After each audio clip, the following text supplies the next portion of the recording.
Good afternoon for everyone. बच्चे, जैसा कि मैं आलोक मिश्रा। कल की जो हमारी क्लास थी वो थी स्प्रेडशीट एप्लीकेशन के बारे में। मैंने आपको फर्स्टली कल क्लास एक आपकी ली थी। आज मैं स्प्रेडशीट एप्लीकेशन एक्सेल जो है उसकी मैं आज सेकेंड क्लास लेकर के आया हूँ। तो बाकी फर्स्ट क्लास जो मैंने ली थी वो यूट्यूब पे आपके मतलब अपलोडेड फॉर्म में है, वो अपलोड है वीडियोस, तो आप लोग जा करके उसको देख सकते हैं। एंड अगर किसी को कुछ प्रॉब्लम होती है तो अपना आराम से मैसेज करते हमको पूछ सकता है। और बाकी आज की हमारी सेकेंड क्लास है स्प्रेडशीट एप्लीकेशन के बारे में। तो हम जानते हैं स्प्रेडशीट एप्लीकेशन, मैंने जैसा कि कल आपको बताया था इसका इंट्रोडक्शन कि स्प्रेडशीट क्या होता है, उसके बारे में मैंने बताया। माइक्रोसॉफ्ट एक्सेल क्या होता है, एमएस एक्सेल क्या होता है, एंड उसके साथ मैंने माइक्रोसॉफ्ट एक्सेल की विशेषताएं बताई थी। देन उसके बाद मैंने एमएस एक्सेल को प्रारंभ करना यानी कि स्टार्टिंग एमएस एक्सेल हम कैसे कर सकते हैं। उसके बाद मैंने आपको बताया था कि माइक्रोसॉफ्ट एक्सेल के डेटा टाइप्स कौन कौन से हैं। और देन उसके बाद मैंने आपको बताया था डेट तथा टाइम इंटर करना, हम कैसे इंटरिंग डेट एंड टाइम कर सकते हैं। उसके बाद मैंने आपको बच्चे कल की डेट में बताया था टेक्स्ट नंबर और डेटा सीरीज बनाने हैं। Creating text number and data series, कैसे हम क्रिएट कर सकते हैं टेक्स्ट नंबर और डेटा सीरीज को। फिर बच्चे मैंने आपको उसके बाद बताया था कि वर्कशीट के डेटा की एडिटिंग करना है, यानी वर्कशीट पर हम डेटा की एडिटिंग किस प्रकार कर सकते हैं, editing the data of worksheet. फिर उसके बाद मैंने आपको बच्चे बताया सेलों को कॉपी करना एंड सेलों को मूव कैसे कर सकते हैं। फिर वर्कशीट में कोई भाग क्लियर करना हो तो उसको हम कैसे कर सकते हैं। रोज एंड कॉलम्स इंसर्ट करना हो तो हम कैसे कर सकते हैं। उसके बाद कॉलम्स इंसर्ट करना एंड होम टैब से सेल्स ग्रुप में इंसर्ट करना, ये सारी चीज, रोज एंड कॉलम्स को डिलीट करना, ये सारी चीजें मैंने आपको कल की डेट में बताया था। आज जो मेरी क्लास होने वाली है वो होगी फार्मूला ऑपरेटर्स। फर्स्टली जो मैंने कल आप लोग को पढ़ाया था वो सारी चीजें बेसिकली आपको समझ में आ गया होगा कि एक्सेल क्या होता है, एमएस वर्ड क्या होता है, एमएस एक्सेल क्या होता है। सारी चीजें मैंने आपको कल की डेट में पढ़ाया था। आज मेरी सेकंड क्लास है जिसमें मैं आपको पढ़ाऊंगा फार्मूला ऑपरेटर्स। इसमें हमारा क्या होता है कि अंगरते ऑपरेटर्स कौन कौन से होते हैं, है ना। देन उसके बाद हम आपको इसमें बताएंगे कि टेक्स्ट ऑपरेटर कौन कौन सा होता है, और उसके बाद हम आपको बताएंगे रेफरेंस ऑपरेटर, है ना।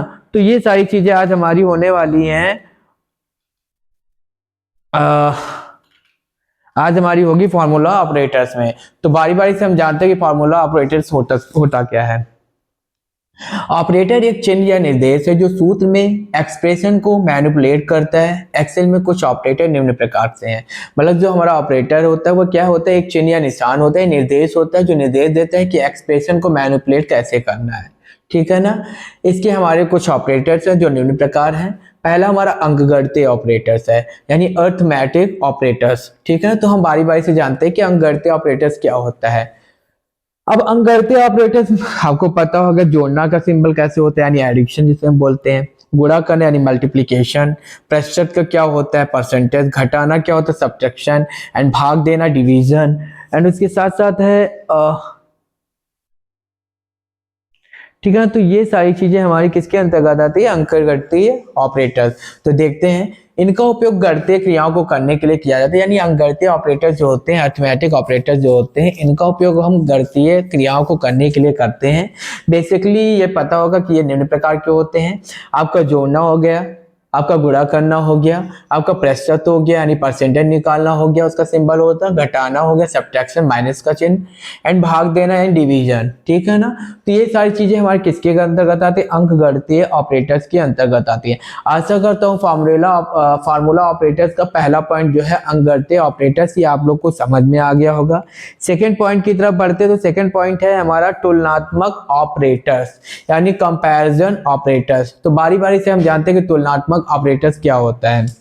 अब तुलनात्मक ऑपरेटर से आपको समझ में आ गया होगा कि तुलना करना यानी कि इक्वल है, बड़ा का चिन्ह होगा, छोटा का चिन्ह होगा, या बड़ा या बराबर होगा, ठीक है ना, या छोटा या बराबर होगा, ये बराबर नहीं होगा, ऐसे सिंबल आपको स्क्रीन पे शो करेंगे जब आप कंप्यूटर सिस्टम पे बैठेंगे टैब आपके एमएस एक्सेल पे, तो आपको ये सारी चीजें दिखाई देंगी। तो हम जानते हैं तुलनात्मक ऑपरेटर्स के बारे में। इनके द्वारा हम दो मानों की आपस में तुलना करते हैं और उसके परिणामों के अनुसार कार्य करते हैं। जैसे हमको कोई भी हमने क्या किया कि 3 + 3, तो इक्वल्स में क्या आएगा, तो वो हम लिखेंगे, या 3 या 4 है तो इनमें से कौन सा बड़ा है तो वो हम उस जगह पे चिन्ह लगाएंगे। आपका या मतलब 3 या 4 है तो उसमें कौन बड़ा है, कौन बराबर है, कौन सा इक्वल है, तो वैसा चिन्ह लगाएंगे, है ना। छोटा है तो कौन सा चिन्ह लगाएं, तो ये सारी चीजें इसके अंदर तुलनात्मक ऑपरेटर्स के अंतर्गत आती है। तो भाई से हम जानते हैं कि बराबर का सिंबल कुछ ऐसा होता है, इक्वल टू यानी इक्वल का चिन्ह आपकी स्क्रीन पे आपको दिख रहा होगा, बराबर का चिन्ह। एंड बड़ा यानी ग्रेटर देन जो होता है वो ऐसे कुछ सिंबल दिखा होता है। सेकेंड है बड़ा या बराबर यानी ग्रेटर देन और इक्वल टू, अगर ग्रेटर देन और इक्वल टू है तो कुछ ऐसा सिंबल रहता है। एंड छोटा यानी लेस देन, ठीक है ना। उसके छोटा एंड बड़ा का चिन्ह कुछ इस प्रकार होता है, जैसे हम कह सकते हैं लेस देन और इक्वल टू। उसके बराबर नहीं तो कुछ ऐसा सिंबल होता है not equal to. Not equal to का सिंबल कुछ ऐसा होता है कि हम इसके बारे में नहीं जानते हैं, ठीक है ना।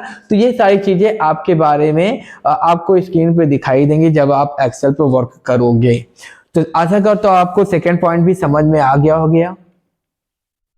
थर्ड पॉइंट की तरफ बढ़ते तो थर्ड पॉइंट है हमारा टेक्स्ट ऑपरेटर। यानी टेक्स्ट ऑपरेटर क्या होता है कि मतलब इसमें कौन कौन से टेक्स्ट ऑपरेटर को हम जोड़ सकते हो, ये सारी चीजें हमारी टेक्स्ट ऑपरेटर्स के अंतर्गत आती है। तो स्प्रेडशीट में केवल एक ऐसा ऑपरेटर एम्परसेंड है जिसका प्रयोग टेक्स्ट को जोड़ने में किया जाता है। कुछ ऐसा सिंबल जैसा मैंने आपको दिखाया है डायग्राम में, यहाँ पे आप देख रहे होंगे, तो कुछ ऐसा है एम्परसेंड यानी टेक्स्ट ऑपरेटर का निशान होता है।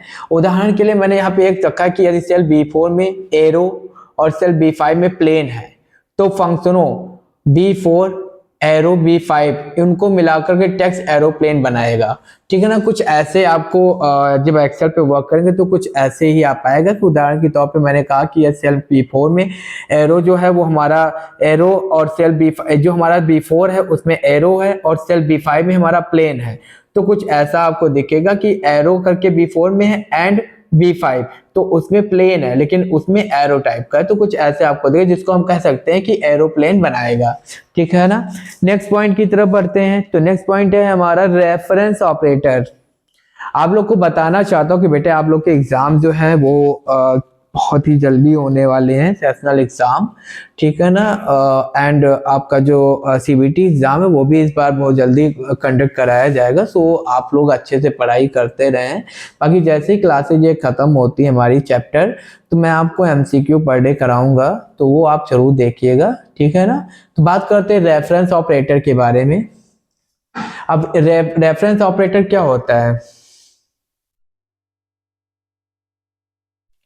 ये हमारा क्या होता है किसी रेंज को बताने के लिए प्रयोग में लाया जाता है, ठीक है ना। तो जैसे कि हम ये कह सकते हैं कि जैसे हमारे पास कोई कॉलम A4 है और कोई C8 है, तो इसके बीच जो आने वाला या इसके मध्य जो आने वाले सेल होते हैं वो हमारे क्या होते हैं, रेफरेंस ऑपरेटर होते हैं। जानते हैं कि रेफरेंस ऑपरेटर क्या होता है कि स्प्रेडशीट में सेल्स का रेफरेंस देने के लिए संदर्भ ऑपरेटरों का प्रयोग किया जाता है। सबसे अधिक प्रचलित ऑपरेटर कॉलन है। इसका प्रयोग किसी रेंज को बताने के लिए किया जाता है। जो हमारा कॉलन है वो क्या करता है कि सबसे प्रचलित ऑपरेटर है जो किसी भी प्रयोग मतलब इसका जो प्रयोग होता है वो किसी रेंज को बताने के लिए किया जाता है रेफरेंस ऑपरेटर जो होता है, ठीक है ना। उदाहरण के तौर पे मैंने आपको बताया कि रेंज A4 C8 का अर्थ है सेल A4 तथा सेल C8 के मध्य आने वाला सभी सेल, मतलब A4 इक्वल टू C8 है तो कुछ ऐसा अगर आपको दिखाता है तो बीच के इनके मध्य जो आने वाले सभी सेल होते हैं वो हमारे होते हैं, ठीक है ना। वो हमारे क्या होता है, रेफरेंस ऑपरेटर, यानी इनके बीच में रेफरेंस कितना है, ठीक है ना। रेफरेंस से आपको पता होगा रेफरेंस की मतलब इनके बीच में कितनी गैपिंग है, तो वो हमारा क्या होता है, रेफरेंस ऑपरेटर होता है, ठीक है ना। नेक्स्ट पॉइंट की तरफ बढ़ते हैं। तो हमारा नेक्स्ट है फार्मूला का गणना करना। इसको थोड़ा सा फार्मूला का करना क्रम, order of evaluation of formulas. तो इसको थोड़ा सा छोटा दिख रहा है, तो मैं इसको थोड़ा सा जूम इन करता हूँ, देन उसके बाद आपको समझाता हूँ। हाँ, तो क्या है फार्मूला का गणना क्रम यानी order of evaluation of formulas. तो कौन कौन से हैं हम देखते हैं। फार्मूलों से प्राप्त परिणाम उनमें प्रयोग किए गए ऑपरेटरों की प्राथमिकता यानी प्रायोरिटी पर निर्भर करता है। जो फार्मूला से प्राप्त परिणाम होते हैं उनमें जो प्रयोग किए गए ऑपरेटरों की जो प्राथमिकता यानी प्रायोरिटी होती है उस पर निर्भर करता है। ठीक है ना। कहने का मतलब ये है कि हमने कोई फार्मूला लिया, अब उससे जो हमको प्राप्त परिणाम मिलते हैं उसमें उनके भी जो प्रयोग किए गए ऑपरेटरों की प्राथमिकता होती है वो उस पर निर्भर करती है। ऑपरेटरों की प्राथमिकता का क्रम निम्न प्रकार है, जैसे रेंज रेफरेंस हो गया, ऋणात्मक संख्या यानी निगेटिव नंबर भी हो सकते हैं, प्रतिशत यानी परसेंटेज हो सकता है, एक घातांक यानी एक्सपोनेंशिएशन भी होता है, गुणा यानी मल्टीप्लिकेशन होता है, भाग डिवीजन होता है, एंड जोड़ जिसे हम कहते हैं डिवीजन एडिशन, उसके बाद घटाना जिसको हम सब्ट्रैक्शन कहते हैं। कुछ ऐसा सिंबल आपको दिखता है तो वो टेक्स्ट का जोड़ यानी एडिशन ऑफ टेक्स्ट होता है। बराबर या छोटा या बड़ा या छोटा या बड़ा, बराबर या तुलना, कंपैरिजन, तो ये सारी चीजें हमारी क्या होती हैं, ये हमारी होती हैं फार्मूला का गणना क्रम। कुछ ऐसे होता है जिससे हम फार्मूलों का गणना क्रम कर सकते हैं। तो ये चीजें बेटा आप ध्यान रखिएगा क्योंकि ये आपके लिए बहुत ही अच्छी होने वाली है। देन उसके बाद हम बात करते हैं फार्मूले प्रदर्शित करना। अब फार्मूले प्रदर्शित करने के लिए कौन कौन सी चीजें हम उपयोग में लाते हैं।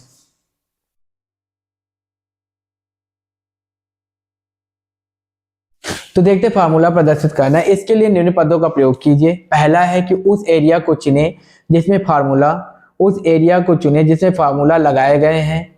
इसके बाद formula tab, formula editing group, show formula आदेश पर क्लिक है। अगर हम फार्मूले प्रदर्शित हैं तो हम क्या करेंगे, हम देखेंगे कि उस एरिया को चुनेंगे। जैसे हमारा कोई एक फॉर्म है, उससे हमने क्या किया, एक्सेल पे बनाया शीट, कोई एक्सेल शीट बनाई। अब उसे हम देखते हैं फार्मूले बेस पे लगा हुआ है, तो हम क्या करेंगे, तो हम किसी एक एरिया को चुन लेंगे। ठीक है ना। तो क्या करें, उसको जब हम एरिया को चुनेंगे इसके बाद फार्मूला टैब पे जाएंगे, फार्मूला टैब यानी फार्मूला एडिटिंग ग्रुप पे जाएंगे, फिर शो फार्मूला आदेश पर क्लिक करेंगे तो उसमें फार्मूला हमको दिख जाएगा कि ये फार्मूला इस पे लगा है। नेक्स्ट पॉइंट है कि इससे आउटपुट के स्थान पर फार्मूला दिखाई देंगे। संख्याओं को फिर से देखने के लिए शो फार्मूला पर पुनः क्लिक कीजिए। मतलब इससे हमारा जो होगा वो आउटपुट के स्थान पे क्या होगा, फार्मूला दिखाई देंगे। मतलब इसमें हमको क्या मिलेगा, आउटपुट फार्मूला। फिर उस पर क्या होगा, संख्याओं को फिर से देखने के लिए शो फार्मूला पर पुनः क्लिक करें। उसके बाद हमको अगर फिर से पुनः देखना है तो हम शो फार्मूला पर क्लिक करेंगे जिससे हमको फार्मूला दिखाई देगा। नेक्स्ट पॉइंट है सॉर्ट और फिल्टर। सॉर्ट और फिल्टर के बारे में हम जानते हैं। सॉर्टिंग एंड फिल्टरिंग आपको वर्कशीट डेटा को मैनिपुलेशन करने की अनुमति देती है। जो हमारी सॉर्टिंग और फिल्टरिंग होती है वो क्या कहती है, वर्कशीट डेटा को मैनिपुलेट करने की अनुमति देती है। पहला पॉइंट है इसमें बेसिक सॉर्ट्स। अब हम देखते हैं बेसिक सॉर्ट्स क्या होता है। इसमें भी कुछ पॉइंट है बेसिक सॉर्ट्स में भी। बेसिक सॉर्ट पहला है कि एक कॉलम पर आधारित असेंडिंग या डिसेंडिंग सॉर्ट प्रयोग करने के लिए, मतलब जो बेसिक सॉर्ट्स होते हैं उसमें पहला क्या होता है कि एक कॉलम होता है, उस पर हमारा असेंडिंग या डिसेंडिंग होता है जिसको हम प्रयोग में लाते हैं। सेकेंड है उन सेलों को सेलेक्ट किए जिनको सॉर्ट करना है। हमको स्पेशली उन सेलों को सेलेक्ट करना है कि जिनको हमको सॉर्ट करना है, यानी जिनको हमें हटाना है या फिर हटाना। ठीक है ना। थर्ड है कि होम टैब पर एडिटिंग ग्रुप में सॉर्ट एंड फिल्टर पर क्लिक करें। होम टैब पर हम जाएंगे, फिर उस पर एडिटिंग ग्रुप होता है, उसमें जाकर के सॉर्ट एंड फिल्टर पर क्लिक करेंगे। जब आप स्क्रीन पे देखेंगे तो कुछ आपको ऐसे ही चीजें, तो ये फार्मूला बेसिस है, इनको आप ध्यान रखना। कुछ पॉइंट है कि बेसिस सॉर्ट अगर हमको लेना है तो क्या क्या पॉइंट हम रख सकते हैं। सेकेंड है कि सॉर्ट A to Z पर या सॉर्ट Z to A पर क्लिक करें। ठीक है ना। हम क्या करेंगे, सॉर्ट A to Z या सॉर्ट Z to A पर क्लिक करेंगे। इसमें नहीं दिख रहा है वरना मैं आपको इसमें भी दिखा सकता था। ठीक है ना। बाकी जब आप सिस्टम पे बैठेंगे तो आपको सारी चीजें ऐसी है क्लियर हो जाएंगी। नेक्स्ट पॉइंट की तरफ बढ़ते हैं। तो नेक्स्ट पॉइंट है हमारा कस्टम चार्ट्स।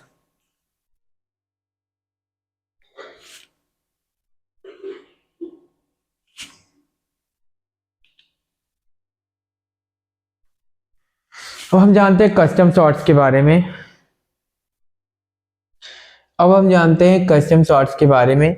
तो एक से अधिक कॉलम को सॉर्ट करने के लिए निम्न स्टेप्स का प्रयोग करना पड़ता है। पहला है हमारा जिन कॉलम्स को आप सॉर्ट करना चाहते हैं उनका चयन करें। अगर हमें जिन कॉलम को सॉर्ट करना है तो उनका हमें फर्स्टली चयन करना होगा माउस या कर्सर के माध्यम से, ठीक है। टैप करेंगे तो उससे वो सॉर्ट हो जाएगा किस कॉलम को हमको सॉर्ट करना है, ठीक है ना। फिर सेकंड पॉइंट है कि होम टैब पर एडिटिंग ग्रुप में सॉर्ट एंड फिल्टर पर क्लिक करें। हमको होम टैब पे जा करके एडिटिंग ग्रुप होता है उस पे जा करके सॉर्ट एंड फिल्टर पर क्लिक करेंगे, सॉर्ट एंड फिल्टर पर क्लिक करेंगे। फिर सेकंड पॉइंट है कि कस्टम सॉर्ट पर क्लिक करें, यानी कस्टम सॉर्ट हो तो उस पर क्लिक करेंगे जिससे सॉर्ट डायलॉग बॉक्स प्रदर्शित होगा। जैसे हम कस्टम सॉर्ट पर क्लिक करेंगे तो हमारा सॉर्ट डायलॉग बॉक्स प्रदर्शित होगा। फिर है ऐड लेबल पर क्लिक करें, उसके बाद हमें ऐड लेबल पर क्लिक करना है। फिर अगले कॉलम जिसे आप सॉर्ट करना चाहते हैं पर क्लिक करें, उसके बाद हम अगले कॉलम पर जा करके जिसे आप सॉर्ट करना है उस पर क्लिक करेंगे, देन उसके बाद ओके कर देंगे तो हमारा दिखाई दे जाएगा क्या, कस्टम सॉर्ट्स, ठीक है ना। आशा करता हूं आपको ये सारी चीजें समझ में आ गई होंगी। इसके बाद चार्ट्स हैं, तो चार्ट्स के बारे में कुछ पॉइंट हैं तो वो हम आपको बता देते। बेसिकली चार्ट हमारे कुछ टाइप्स की होती हैं, ठीक है ना। एमएस एक्सेल में किसी वर्कशीट के डेटा की ग्राफिकल एवं पिक्टोरियल प्रेजेंटेशन के लिए चार्ट का प्रयोग करते हैं। एमएस एक्सेल में किसी वर्कशीट की डेटा की ग्राफिकल एवं पिक्टोरियल प्रेजेंटेशन के लिए चार्ट का प्रयोग करते हैं। अगर हमें कोई ग्राफिकल लेना है या पिक्टोरियल प्रेजेंटेशन बनाना है तो उसके लिए हम चार्ट का प्रयोग करते हैं। एमएस एक्सेल में किसी वर्कशीट में उपस्थित डेटा के आधार पर अनेक प्रकार के 2 या 3 आयामी चार्ट सरलता से बनाए जा सकते हैं। मतलब हम 2 या 3 आयामी चार्टों को सरलता से बना सकते हैं। आप इसके चार्ट टूल बार द्वारा अपनी इच्छा से कैसा भी चार्ट बना सकते हैं या फिर एक्सेल के चार्ट विजार्ड प्रोग्राम द्वारा चार्ट बना सकते हैं। इतना ही नहीं, एक बार चार्ट बन जाने के बाद आप उसे प्रिंट भी कर सकते हैं, उसमें मॉडिफाई भी कर सकते हैं और एक्सेल से बाहर के प्रोग्रामों जैसे एमएस वर्ड या पावर पॉइंट में भी ले जा सकते हैं। हमें अगर उसको एक्सेल से बाहर से भी ले जाना है तो हम एमएस वर्ड या पावर पॉइंट में भी उसका यूज कर सकते हैं। तो चार्ट इसलिए उपयोगी होते हैं। अब कुछ टाइप से हमारे चार्ट हैं, हम जान लेते हैं।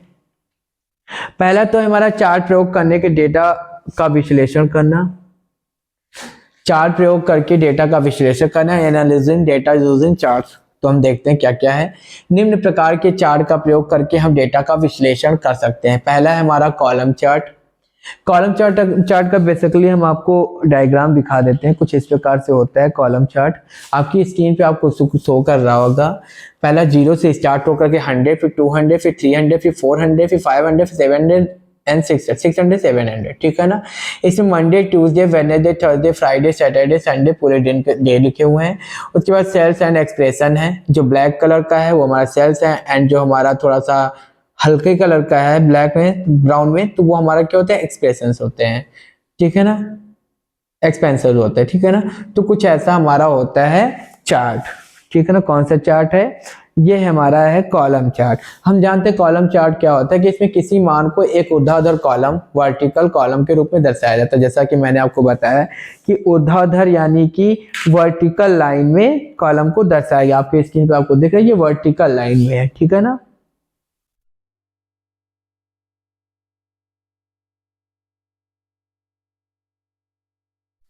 वर्टिकल लाइन में दर्शाया जाता है। इसमें विभिन्न डेटा श्रेणियों को एक्स अक्ष पर उनके मानों को वाई अक्ष पर दर्शाया जाता है। मतलब एक्स अक्ष पर और वाई अक्ष पर इनके मानों को दर्शाया जाता है, जैसा मैंने आपको डायग्राम अभी दिखाया है। आशा करता हूँ आपको चार्ट प्रयोग करके डेटा एनालिसिस करना हो तो उसके लिए पहला पॉइंट आपको समझ में आ गया होगा, कॉलम चार्ट। सेकेंड पॉइंट है हमारा बार चार्ट। अब हम जानते हैं बार चार्ट क्या होता है। बार चार्ट का भी डायग्राम कुछ इस प्रकार होता है। इसमें भी डे नाम लिखे हुए हैं, Sunday, Monday, Tuesday, Wednesday, Thursday, Friday, Saturday. इसमें भी एक्सपेंसेस हैं, सेल्स हैं, तो कितने एक्सपेंसेस और कितने सेल्स हो सकते हैं। तो ये सारी चीजें इसमें भी जीरो, उसमें क्या था, वर्टिकल था, इसमें हॉरिजॉन्टल है, ठीक है ना। हॉरिजॉन्टल है वो पहला क्या था, जो हमारा चार्ट था वो कौन सा चार्ट था, वो था कॉलम चार्ट। कॉलम चार्ट हमारा क्या था, वर्टिकल था। आपकी स्क्रीन पे आपको दिख रहा होगा कॉलम चार्ट हमारे वर्टिकल होते हैं, लेकिन जो हमारे बार चार्ट होते हैं वो हॉरिजॉन्टल होते हैं। तो बेसिकली आपसे क्वेश्चन पूछ सकता है कि कॉलम चार्ट कौन से चार्ट हो, तो कॉलम चार्ट हमारे वर्टिकल प्रयोग किए जाते हैं, बार चार्ट को हॉरिजॉन्टल पे प्रयोग किए जाते हैं, ठीक है ना। बार चार्ट भी कॉलम चार्ट जैसा ही होता है, अंतर केवल यह है कि इसमें विभिन्न डेटा श्रेणियों के मानों को 36 बारों यानी हॉरिजॉन्टल बार्स द्वारा प्रदर्शित किया जाता है। आपका जो कॉलम चार्ट होता है, आपका जो बार चार्ट होता है वो सेम होता है, बट लेकिन अंतर ये है कि कॉलम चार्ट में हम जो है वर्टिकल लेते हैं, ठीक है ना, लेकिन बार चार्ट पे हम हॉरिजॉन्टल द्वारा प्रदर्शित करते हैं, ठीक है ना। तो ऐसा करता हूँ आपको ये दोनों चार्ट समझ में आ गए होंगे। नेक्स्ट चार्ट है लास्ट पॉइंट। चार्ट तो बहुत है, लेकिन बेसिकली जो मतलब एग्जाम में पूछे थे वही हम आपको चार्ट के बारे में बता रहे हैं। बाकी आज के बाद ये क्लास आपकी ओवर हो जाएगी, देन उसके बाद नेक्स्ट चैप्टर हम नेक्स्ट क्लास लेकर के आएंगे, नेक्स्ट चैप्टर। तो आज हम देखते हैं पाई चार्ट। पाई चार्ट क्या होता है कि इस प्रकार के चार्ट में केवल एक डेटा श्रेणी को दर्शाया जाता है। इसमें विभिन्न मानों को एक वृत्त के विभिन्न भागों, एक वृत्त यानी सर्कुलर में क्या होता है, इसको घुमाया जाता है, विभिन्न मानों को विभिन्न भागों या सेक्टरों द्वारा दर्शाया जाता है। प्रत्येक भाग का आकार उसके मान के अनुपात में होता है, ठीक है ना। इसका आकार क्या होता है, वो मतलब उसके मानों के आधार पर, अगर 13% दिया है, 18% दिया है, तो 13% और कम होगा, 18% वाला मान जो होगा वो ज्यादा होगा। कुछ जैसे स्क्रीन पे आपको दिख रहा है, संडे में हमारा 15% का कलेक्शन हुआ, सैटरडे को हमारा 13% का हुआ, वेडनेसडे को हमारा 18%, तो वेडनेसडे का थोड़ा सा ज्यादा है, सैटरडे संडे का थोड़ा सा वेडनेसडे से कम है, एंड सैटरडे का वो संडे और वेडनेसडे से कम है। तो जितना कलेक्शन करोगे उतना ही है। तो कुछ पाई चार्ट कुछ इस प्रकार से दिखता है, ठीक है ना। तो आपको बेसिकली ये सारे चार्ट के बारे में जानना है। तो आज की क्लास के लिए इतना ही, बाकी हम आपसे मिलेंगे नेक्स्ट क्लास में कल की डेट में, जो कल हम आपको नेक्स्ट चैप्टर पढ़ाएंगे, ठीक है ना। आशा करता हूँ आपको ये चैप्टर समझ में आया होगा। अगर किसी को कोई भी डाउट है तो क्वेश्चन कर सकते हैं, मैसेज कर सकते हैं, एंड बाकी आप लोग इस क्लास को जरूर देखिएगा। हम आपसे मिलते हैं कल की क्लास में। तो आज के लिए सभी को थैंक यू सो मच।